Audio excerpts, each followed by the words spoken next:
So we're talking about the subtle attempts of the world trying to come in and sort of change us from who we are with Christ. We have spoken about, of course, well, the fear of the world is not so subtle, but the care of the world is kind of a subtle attack. And here's another one, and this is a little bit different, the anxiety of the world.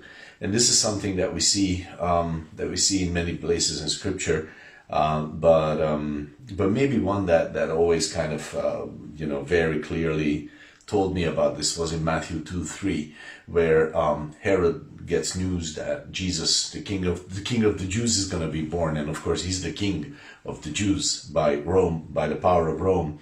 And he hears this in verse 3. He heard these things and he was troubled.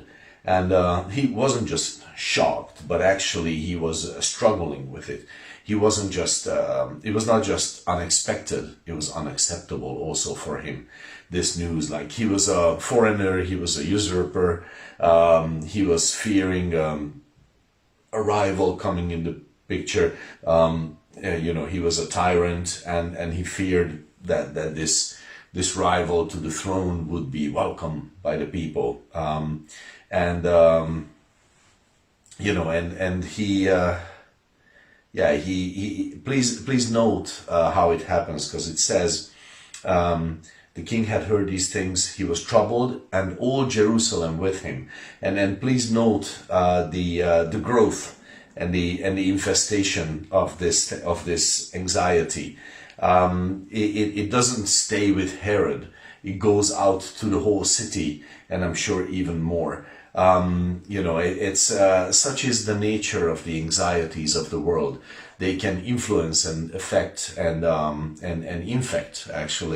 infect people beyond the circle where they actually matter. Herod was upset now, and then all of Jerusalem was upset. And how would they not? They knew what kind of a bloody, murderous wretch he was. So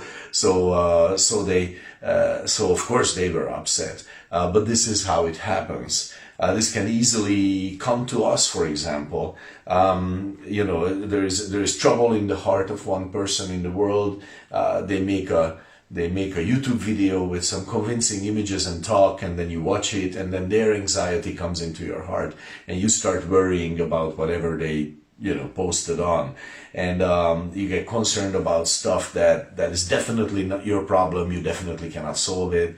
And it's maybe not even real stuff. I've seen a lot of videos like that were like, I was like, what? That just sounds weird. And then I looked it up, and it was just all a hoax. It was nothing. And it's, it may not even be real. And you're anxious about it because this anxiety is sort of floating around in the world looking for susceptible hearts.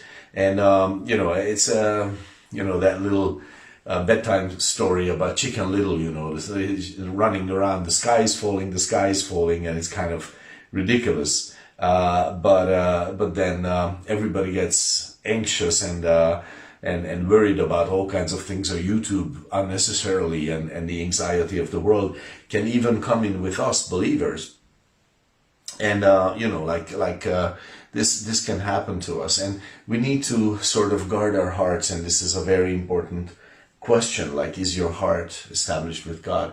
One of my favorite verses about this is Isaiah. I will always mix it up, but I think it's 26:3. I hope I got it right. It says, "You will keep him in perfect peace, whose mind is stayed on you, because he trusts in you." So like, thinking about that, get your heart established with God. And do not easily accept the anxieties of the world to invade your heart. But maybe we can talk a little more about this. But that's just a little bit of encouragement for today. God bless your heart. God bless your walk with the Lord.